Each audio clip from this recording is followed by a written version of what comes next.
actively into the ambit. We got news coming through. What to expect from the stock market today?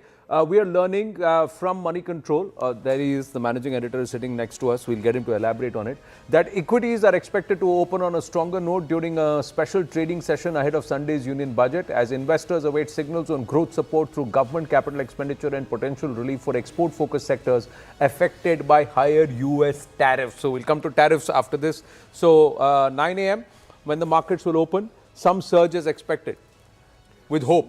Well, Anand, I'm just looking at the data. So look, this is the first time the markets are opening on a Sunday for the budget. I'm looking at the data on what has happened in previous market days on budget days. So in the last three budgets, I'm looking at Sensex opening numbers as a closing. In the last three budgets, 25, 24, 23, markets opened slightly, markets closed slightly in the red on budget day from where they had started off. The big uplift was in 2021-22, and in 22-23, 21 ended at 4% higher, and 22 about 0.3% higher. So if you go back Nirmala Sitharaman budgets, 3 or 4 have been very positive for the markets on that market day. Now, of course, sentiment changes over the next 2-3 months. Correct. Because you can't just judge it on one day. But I think it's an interesting factoid because it kind of tells you that the Modi government's focus in a lot of budgets has been on much more. The instincts have largely also been conservative, but also focused on traditional markers of the economy, and not necessarily things that markets start jumping about immediately. Right. Adarsh Narhari is still with us, but we also have Bhavesh Kothari, who is CEO of Property First, who's with us, founder and CEO of Property First. Bhavesh, good morning. What are you expecting in terms of real estate?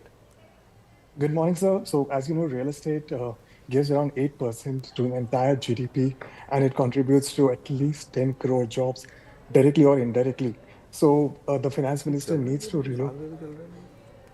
The finance minister needs to relook at the exemptions, the tax exemptions, the ATC, the exemptions, and also the finance minister needs to relook at the long-term capital gains for real estate. It has to be made very favorable, because currently LTCG is 1 year in stocks, but in real estate it is 2 years. Also, there's a lack of clarity whether LTCG is applicable on the short-term under construction properties or not. So under construction properties also need to be under the ambit of long-term capital gains. Okay, you want to catch your breath? Are you okay, Bhavesh? Is it you've just been running and just to get on air on time, or is it because you are on live television? It's both. I was late.